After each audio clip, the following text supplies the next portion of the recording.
हं. नमस्कार. आज व्हिडिओ बनवण्याचं एक कारण म्हणजे मराठी भाषेला जो अभिमान आणि स्वाभिमान मिळालेला आहे, त्याबद्दल मी भारत सरकारचे आणि महाराष्ट्र सरकारचे मी या ठिकाणी अभिनंदन करतो.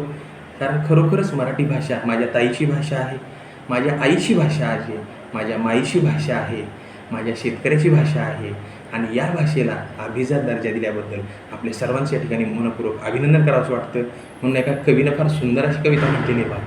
लाभले आम्हास भाग्य बोलतो मराठी, झालो खरेच धन्य ऐकतो मराठी.